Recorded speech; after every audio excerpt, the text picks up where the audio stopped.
Good morning. Rajitha Balu ആണേ. തട്ടുന്തവിയിലേക്ക് എല്ലാവർക്കും സ്വാഗതം. ന്യൂനമർദ്ദത്തിൻ്റെ ഭാഗമായിട്ടുള്ള മഴയും കാറ്റും മണ്ണിടിച്ചിലും വെള്ളപ്പൊക്കമൊക്കെ ആയിട്ട് വളരെ വിഷമകരമായിട്ടുള്ള ഒരു പ്രതികൂലമായിട്ടുള്ള സാഹചര്യത്തിലൂടെയാണ് നമ്മളൊക്കെ പോയിക്കൊണ്ടിരിക്കുന്നത് അല്ലേ. അപ്പോൾ വിഷമമായിട്ടുള്ള വാർത്തകളൊക്കെ നമ്മൾ കേൾക്കുന്നുണ്ട്.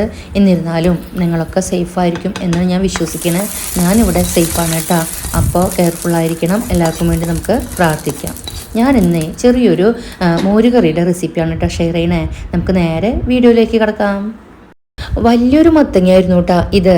അതിൻ്റെ പാതിയോളം നമ്മൾ 2 പ്രാവശ്യമായിട്ട് കറി വെച്ച് കഴിഞ്ഞു. ഇന്നും ഈ പാതിയുടെ പാതി മതിയാകും കേട്ടോ നമുക്ക് മോരുകറി വെക്കാനായിട്ട്. അപ്പോൾ ആ ഒരു പാതിയോളം നമ്മൾ തോലൊക്കെ കളഞ്ഞ് കഴുകി കഷ്ണങ്ങളാക്കി വൃത്തിയാക്കി എടുത്തിട്ടുണ്ട്. അതിലേക്ക് 2 വലിയ പച്ചമുളക് കീറിയിട്ട് കൊടുത്തിട്ടുണ്ട്. അല്പം കറിവേപ്പിലയും കൂടെ ഇട്ട് കൊടുത്തിട്ടുണ്ട് കേട്ടോ. നമുക്ക് സ്റ്റവ് ഒന്ന് ഓണാക്കാം. എന്നിട്ട് ഈ പാൻ അടുപ്പത്തേക്ക് കയറ്റി വയ്ക്കാം.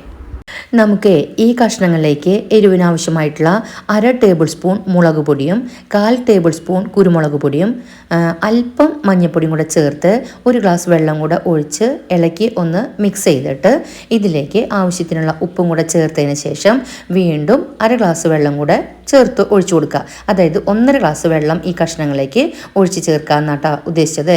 നന്നായി മിക്സ് ചെയ്യുക. എന്നിട്ട് ഈ മത്തങ്ങയൊന്ന് വേവാനായിട്ട് പാത്രം അടച്ചിട്ട് കൊടുക്കുക.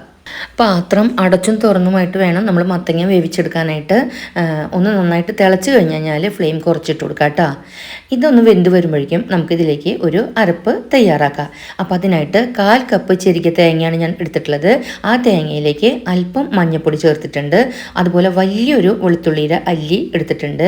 5 ചെറിയുള്ളിയുടെ അല്ലി എടുത്തിട്ടുണ്ട്. ഒരു ചെറിയ കഷ്ണം ഇഞ്ചിയും എടുത്തിട്ടുണ്ട്. അപ്പോൾ നമ്മുടെ ഉള്ളിയും ഇഞ്ചിയും വെളുത്തുള്ളിയൊക്കെ ജാറിലേക്ക് ഇട്ട് കൊടുക്കുക. അതിനുശേഷം നമ്മുടെ തേങ്ങയും മഞ്ഞൾപ്പൊടിയും അതുപോലെ നല്ല ജീരകവും എടുത്തിട്ടുണ്ട് കേട്ടോ, ചെറിയൊരു സ്പൂൺ. അതെല്ലാം കൂടെ മിക്സ് ചെയ്തിട്ട് ഈ ജാറിലേക്ക് ഇട്ട് കൊടുത്തിട്ട് ആദ്യം ഒന്ന് നന്നായിട്ട് അരച്ചെടുക്കുക. അതായത് വെള്ളമൊന്നും ചേർക്കാതെ അരച്ചെടുക്കുക. അതിനുശേഷം ഇതുപോലെ അരഞ്ഞ് കിട്ടും നമുക്ക്. അതിനുശേഷം അതിലേക്ക് നമുക്ക് ഒരു 1/4 കപ്പോളം നമ്മുടെ പുളിയുള്ള തൈരും കൂടെ ഒഴിച്ചിട്ട് ആ തൈര് ചേർത്തിട്ടാണ് ഞാൻ സാധാരണ മോരുകറിക്കൊക്കെ അരയ്ക്കാറുള്ളത് കേട്ടോ. നല്ല വെണ്ണ പോലെ തന്നെ അരഞ്ഞ് കിട്ടുകയും ചെയ്യും. വേറെ വെള്ളം ചേർക്കേണ്ട ആവശ്യമില്ല കേട്ടോ. അപ്പോൾ നല്ല വെണ്ണ പോലെ തന്നെ നമുക്ക് അരഞ്ഞു കിട്ടിയിട്ടുണ്ട്. അരപ്പ് തയ്യാറാക്കി വന്നപ്പോഴേക്കും നമ്മുടെ മത്തങ്ങയും വെന്ത് വന്നിട്ടുണ്ട് കേട്ടോ. നല്ല നാടൻ മത്തങ്ങയാണ്. അപ്പോൾ അധികം സമയമൊന്നും വേവാനായിട്ട് എടുത്തില്ല. നന്നായിട്ട് വെന്ത് വന്നിട്ടുണ്ട്. നല്ല നൂറുള്ള മത്തങ്ങയാണ് കേട്ടോ. ഈ സമയത്ത് നമുക്ക് ഇതിലേക്ക് നമ്മുടെ അരപ്പ് ചേർത്ത് കൊടുക്കുക. അരപ്പ് ചേർത്തതിന് ശേഷം ആ മിക്സിയുടെ ജാറിലുള്ള അംശങ്ങൾ തിളപ്പിച്ച വെള്ളം ഒഴിച്ചിട്ട് അതൊന്ന് ചിറ്റി കഴുകിയിട്ട് ആ അംശം കൂടെ ഇതിലേക്ക് ഒഴിച്ചു കൊടുക്കുക. അരപ്പ് ചേർത്തതിന് ശേഷം നന്നായിട്ട് അതൊന്ന് മിക്സ് ചെയ്യുക. ഉപ്പൊക്കെ ഒന്ന് കുറവാണെങ്കിൽ ആഡ് ചെയ്ത് കൊടുക്കുക കേട്ടോ. ഈ സമയത്ത് നമുക്ക് ഇതിലേക്ക് ഒരു ചെറിയ കഷ്ണം ശർക്കരയും കൂടെ ആഡ് ചെയ്ത് കൊടുക്കുക. ആ ശർക്കര ഒന്ന് അലിയണ വരെ പതുക്കെ ഇതുപോലെ ഒന്ന് ഇളക്കി മിക്സ് ചെയ്യുക കേട്ടോ. ഫ്ലെയിം ഞാൻ ഓഫ് ചെയ്തിട്ടില്ല. നന്നായിട്ട് വെട്ടി തിളയ്ക്കാതിരുന്നാൽ മതി. ചെറുതായിട്ട് തിളച്ചോട്ടെ, കുഴപ്പമില്ല കേട്ടോ. ഇനി നമുക്ക് അപ്പുറത്തെ അടുപ്പത്ത് ഞാനൊരു പാൻ വെച്ചിട്ടുണ്ട്. അതിലേക്ക് വെളിച്ചെണ്ണ ഒഴിച്ചു. വെളിച്ചെണ്ണ ചൂടായപ്പോൾ നമുക്കിതിലേക്ക് ഒരു താളിപ്പ് ഒഴിച്ച് ചേർക്കണം. അപ്പോൾ അതിനായിട്ട് കടുക് ഇട്ട് കൊടുത്തു. അതുപോലെ തന്നെ അല്പം ഉലുവയും കൂടെ ഇട്ട് കൊടുത്തു.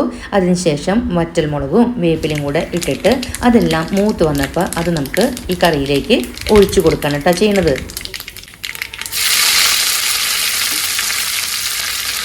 നമ്മൾ ഏത് കറിയിലായാലും താളിപ്പ് ചേർത്ത് കഴിഞ്ഞ് കഴിഞ്ഞാൽ ഉടനെ പാത്രം അടച്ചു വെക്കണം എന്നാട്ടാ നല്ല പാചകക്കാർ പറയാറുള്ളത്. കാരണം അതിൻ്റെ ആ ഒരു മണം നഷ്ടപ്പെടാതിരിക്കാൻ വേണ്ടിയിട്ടാണ്. പിന്നെ നമ്മൾ സെർവ് ചെയ്യണം നേരത്തെ തുറക്കാവുള്ളൂ എന്ന് പറയും. ഞാൻ ഇവിടെ താളിപ്പ് ചേർത്തിട്ടൊന്ന് ഇളക്കി നിങ്ങൾക്ക് കാണിച്ചു തന്നതാണ് കേട്ടോ കറി. അപ്പോൾ നിങ്ങളും അതുപോലെ താളിപ്പ് ചേർത്തിട്ട് അടച്ചു വയ്ക്കാൻ മറക്കരുതേ. അപ്പോൾ നമ്മളുടെ കറി സൂപ്പറാണ് കേട്ടോ. അടിപൊളി നല്ല നാടൻ മോരുകറിയാണ്. ഒരുപാട് ആർഭാടങ്ങളില്ല, ഒരുപാട് വസ്തുക്കൾ ചേർത്തിട്ടില്ല. വളരെ സൂപ്പറായിട്ടുള്ളത്. ഈ ഒരു റെസിപ്പി നോക്കിയിട്ട് തുടക്കക്കാർക്കായാലും ഈ ഒരു കറി ഉണ്ടാക്കാം കേട്ടോ. അപ്പോൾ എൻ്റെ ഇന്നത്തെ വീഡിയോ നിങ്ങൾക്ക് ഇഷ്ടമായി തന്നെയാണ് കേട്ടോ എൻ്റെ വിശ്വാസം. എങ്കിൽ എപ്പോഴും പറയണ പോലെ സപ്പോർട്ട് ചെയ്യണ കാര്യത്തിൽ പിശുക്കൊന്നും വേണ്ട. നമുക്കിതുപോലെയുള്ള കുഞ്ഞു വീഡിയോകളിലൂടെ ഇനിയും കാണാം. Children take care. ബൈ.